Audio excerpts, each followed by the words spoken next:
Good morning, everybody. Thanks for having me here. I am thrilled to be here to talk to you. I must admit that when I'm usually in a group this large filled with HR professionals, it's very rarely a good thing. And I would also share with you that I got lots of advice when we started Impact Advisors. I started the company 7 years ago with my brother, which is a whole different topic of discussion. But we had talked to a lot of people to get advice, and one of the people we talked to was a serial entrepreneur, which means he was somebody that created companies, grew them, and then sold them. And he said, growing companies is great, Andy. You're going to love it. You're going to learn a lot. You're going to control your own fate. It's going to be wonderful. The one bit of advice I would tell you is I'll tell you exactly when you sell. The minute you need an HR department, you sell. That was his conversation. Now, I will tell you happily that is not true. We actually have some HR folks in our firm, and they've been an incredible addition to our leadership team and provide a lot of diversity and help us, a lot of things Ron talked about. So I'm here to talk about employee engagement and recognition. And by way of introduction, really quickly, Impact Advisors is a healthcare IT consulting firm. We're about 160 people, $54 million in revenue, so we're small. We're growing quite a bit. So talent management, retention, attraction is a key issue for us. And we do, we're more management consultants, so we do advisory services, implementation services, but a typical profile for us would be somebody that has 10 years of nursing management experience and 10 years of consulting experience. That's a pretty typical profile for our workforce. And our mission is create a positive impact. So we created that about 3 or 4 years ago, and the intent was we wanted something pithy that people could, grab a hold of, and things that you could really migrate to, our clients would understand, our associates would understand, you could practice it at work, and you could practice it online in the grocery store. So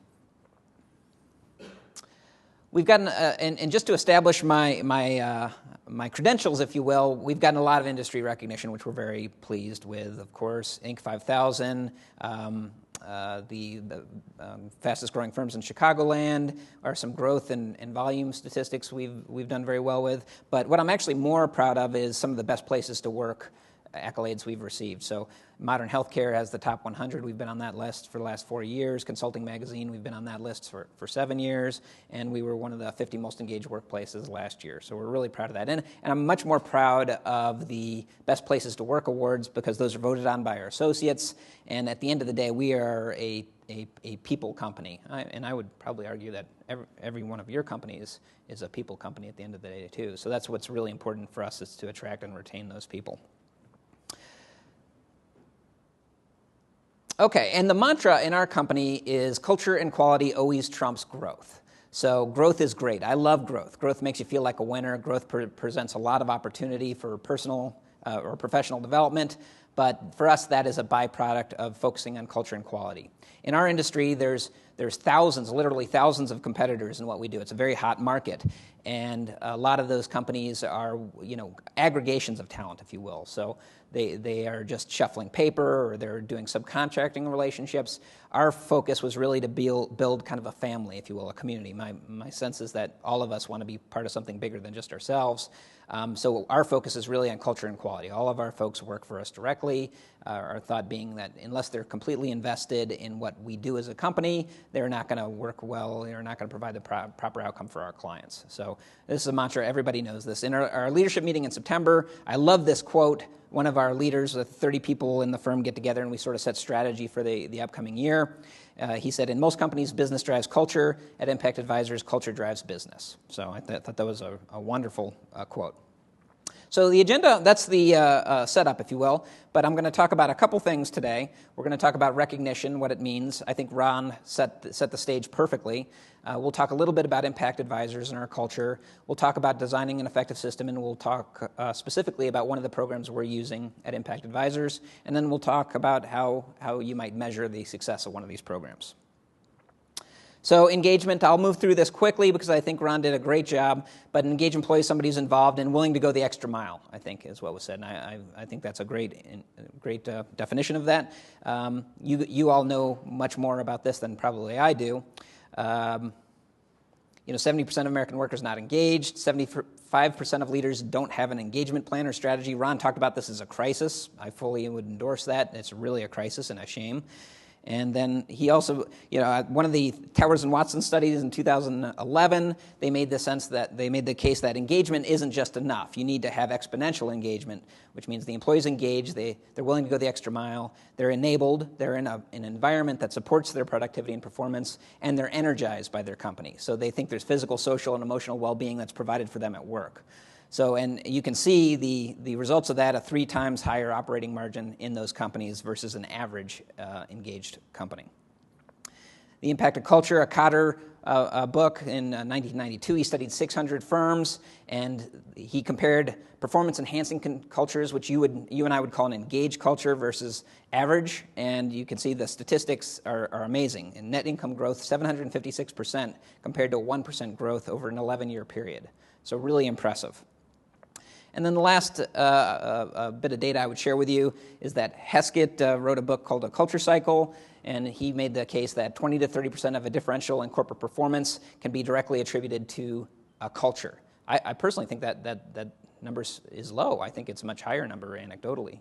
So the punchline to that is that while engagement is altruistically very difficult to agree with or disagree with, from a purely business sense, it's undeniably a good corporate strategy. And in my experience, it's not the big programmatic things that make the most impact to your culture. It's the small things. It's the handwritten note. It's the asking the employee, how are you doing? It's kind of reaching out and caring for them, which I think Ron made a great point of. So I would share with you a couple. I read an article in this, subsequently the book, The Passion Capital, by a gentleman by the name of Paul Alofs, and I just love these 8 rules. They really resonated with me, and maybe they'll resonate with you as well, for creating a passionate work culture. First is hire the right people. As I said, I think we're all in the people business. If you do this right, everything takes care of itself. If you hire really good people, then sales takes care of itself. Delivery and outcome takes care of itself. Retention takes care of itself. So it's so important. It's our first job is to get this right. We spend a lot of time interviewing and onboarding and making sure we have the right people. I think our recruiters told us that last year we interviewed 1,700 people to hire 40. So I make the analogy that you have to kiss a lot of frogs during the recruiting process to make sure you've got the right people. And Paul Alofs made the case that typically you're looking for attributes and experience, and he would make the argument that he's looking for passion, people that are of like mind, that share your mission, that share your sense of outcome, and that's the most important attribute for you to hire upon to determine their successful ability to fit within your firm. Second is communicate. This is motherhood and apple pie, I think, a little bit, and something I'm sure we all struggle with. It's such a personal sort of media. Everybody is, if you do any study on communication, or if you ask your associates, my guess is you wouldn't get a really consistent answer is, I love emails. A weekly email would be great. So and I would say we struggle with this as a firm too. Our workforce is all virtual, but really important. My belief is that imperfect communication is better than no communication. So a lot of times people get stuck in this dynamic of, it's not good enough or it's not formal enough. So we've taken to the short burst communications, timely communications, and even if I may not choose completely the right words, I think that's a better method than just kind of waiting for programmatic communication. And the other thing about communication is my experience has been personal communication is so much more powerful than email or blogs or videos. So just reaching out to an individual, asking how they're doing, and trying to touch as many lives as possible is a big part of my week every day. So basically on Fridays, I go through our roster and I try to identify the people that I haven't spoken with a while and try to reach out to them directly just to see how they're doing. The third is one that people don't talk about much, but tend to the weeds. So this author makes the case that we spend an inordinate amount of our time kind of counseling and mentoring the bottom 20%. And these people are not bad people. They may have very good skills, but they just may not fit into the culture of your company. And he calls them whiners, but I think they may just be a fit and may not be a fit in your company. So his argument is you need to tend to those, and you look like a bad leader if you don't. So that's the third. Fourth is work hard, play hard. You, like I'm sure we're all very hard workers. Our folks are on the road every week. They work 50 to 60 hours, and then they have to get on a plane to get home to their families. So part of this needs to be, we need to create a culture of celebration and gratitude and really make sure they understand that we value what they're doing, and we also give them some opportunity to celebrate. So we do this in a virtual environment. It's hard, but we do a lot of virtual things in terms of pet supermodel contests or book clubs, or we're doing a Fitbit, a wellness thing right now. So just we're creating reasons to create a dialogue, if you will. The fifth is be ambitious. People, especially millennials, we talked about their motivations are different than kind of Gen X, Y, or baby boomers. They talk a lot about how they want to feel like they're making an impact to their industry, to the world, and they're motivated by ambitious grand plans. So it's important to do that from a business perspective as well as a talent perspective. Celebrate differences. I am a true believer in diversity, and I think there's real concern with being just a homogenous set of opinions. If everybody's bought into the mission and the culture, then diversity and challenging the status quo is absolutely the right thing to do. Seventh is create the space. This is the one I personally struggle with, and what the author meant with create the space was you need to give your associates time to innovate. You need to give them mindshare time to innovate. You need to give them a physical space to innovate. It's very hard for us. We are typically working, as I said, 50 hours a week, and we are often at our client site, so we don't control the physical facility. So this is one I particularly struggle with. And then the last is take the long view. So 5-year, 10-year plans. It's very important to kind of set the roadmap so people understand it. We have the benefit of we're a privately held company, so we have no fiduciary responsibility to others, and so we have a kind of an advantage in that regard. Okay, so just a quick shout out to my partner in engagement. This is Michael Nutter. He is our Happyologist. So I know that's his title. I think his real title is Director of Associate Development and Firm Culture. Everybody calls him the Happyologist. So he and I are the ones that kind of oversee our engagement program, our kind of corporate culture program, if you will. And we hired him about 3 years ago. When I first came up with the idea of a happyologist, I had in mind something much different. I had in mind somebody a couple years out of school, really energetic, positive, kind of a corporate cheerleader, but somebody we would teach the business to. Well, Michael and I met. He was the director of training at a hospital, and we just hit it off. And in his second meeting with me, he had a 90-day plan on what he was going to do, and he totally gets it. So he and I are the ones that have done a lot of the work we'll talk about here in a second. So what I would forward to you is that every family, my family, has a language, and I think it's important to embrace that language and even work on making sure everybody understands and uses the same words. I've got 3 boys. Like your family, I'm sure you've got anecdotes about what you call each other and funny stories from your past. Well, your firm, your company is the same. So we've kind of created our own language as well. We call ourselves winners, which is silly. There's a story behind that. So when we get together for dinner, we call it winner dinners. When we've got a lot of newborns, so everybody gets a onesie. It says born a winner. We've got our Happyologist, which is silly and quirky, and we've got Impact Palooza, which is our corporate retreat. So once a year, we fly everybody and a guest to Phoenix, and we have a 3-day kind of planning, with a big focus on fun. So we've created this language that people kind of understand. It's a shorthand, but it also creates a sense of connection to something broader than themselves. One of the things I want to talk about today is our high impact award. So when we started the recognition system, you heard me talk about it during our communication, keep it simple, but recognition's the same way. Our thought was move fast, make mistakes, learn, and adapt.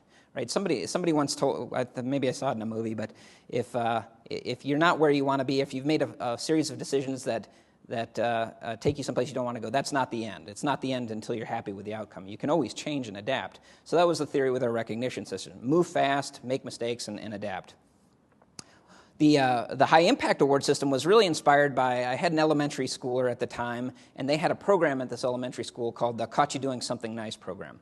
And the theory was that a teacher could pull a student out at any time and give them one of these awards.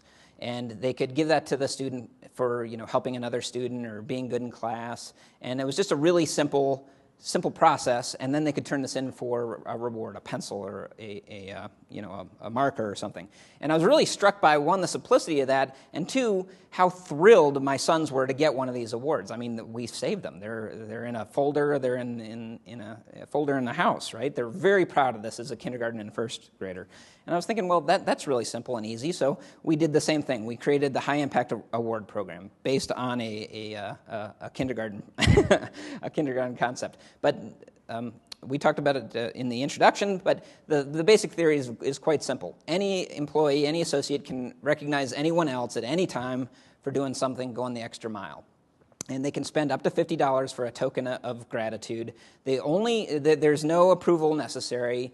They don't have to ask their manager or vice president. And the only stipulation to the program is that they have to send a firm-wide email recognizing the awesomeness of the associate. That's it. So, when we first designed the program, there was some people that said, you're going to go broke, or people are going to take advantage of this. And our thought was, well, we'll deal with that if we come. And I would tell you that has not been an issue in the slightest. We've given out quite a bit of these, but there's been no abuse, and actually they come in boluses, I would say. So you don't get one for a week, and then somebody will say, oh yeah, we can do that, and they'll send one, and then you'll get 5 or 7. And I would tell you, I've been the recipient of a couple of these, and the award is very nice. You get the email, but what's really nice is the 100 emails you get that day, kind of with the attaboys. And that's just, it's a great way to end your day or week.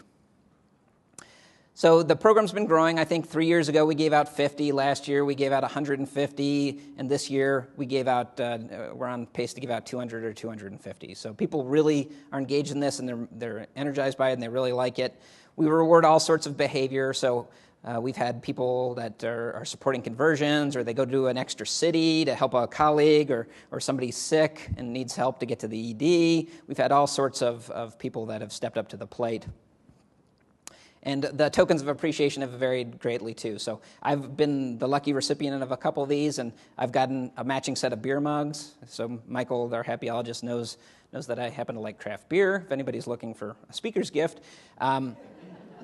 So I've gotten a matching set of mugs, which I use, and it really makes me happy every time I use them. We've given out bacon to people. We've given out tickets and candy. Michael has a database he actually keeps of all of our associates and kind of what they like. So he works with the coach, he works with the awardee and the award giver, and really tries to make it a very personal token of gratitude. So is your recognition system working? These are the kind of questions we ask ourselves. Is participation good? Are people excited about it? Is it extensible? Are people kind of promulgating this and proselytizing it? And are we promoting the right behavior? And in our experience, we ask ourselves that question all the time, and it seems like it's going very well. What I would share with you is that it's very easy to stand here in the hot lights and in front of you and kind of profess to be an expert. And I would say that I certainly don't feel that. We have made well more than our share of mistakes. We do a couple things well, but we have a number of challenges which I would share with you. The first is we've been growing. So it's really hard. When it was a firm of 10 or 70 people, I could literally talk to everybody twice a week. Now we're at 160, which is still small, but it's starting to stretch the limits of our ability to tightly control. And so that's been a key challenge for us. The other thing I would say, I hate to complain about this, but we're in a very hot industry. So it's been very challenging. We've got much more demand than we have supply. We have to turn down a lot of work. So there is a real incentive to overhire to meet that demand. And I will tell you that we have made that mistake in the past with an opportunistic hire. And in 99 times out of 100, that has turned out to be a very bad decision, right? So we spend a lot of time mentoring, training, and ultimately maybe coaching that person outside of the firm. And then the third challenge we've had is the shifting demographics. We talked a little bit, Dow talked about it a little this morning, but millennials are incented much differently than X and Y and baby boomers. And I have a hard time kind of understanding those motivations just because I'm not part of that peer group. I was raised by baby boomers, and I am a Generation Xer, so I sort of understand that. Millennials are a real a mystery to me on how exactly to motivate them. So those three challenges have really stretched stretched our ability to kind of keep the workforce engaged. So it's one of the things we spend a lot of time thinking about and obsessing about. Like I said, at the end of the day, it's just making sure we have the right people. We've been rewarded with a very and a wonderful retention rate, but I'm starting to see that that's getting harder and harder and requiring a lot more effort. So it's not without its challenges. And I think that's what I wanted to share with you today, and I really appreciate your time. Thanks.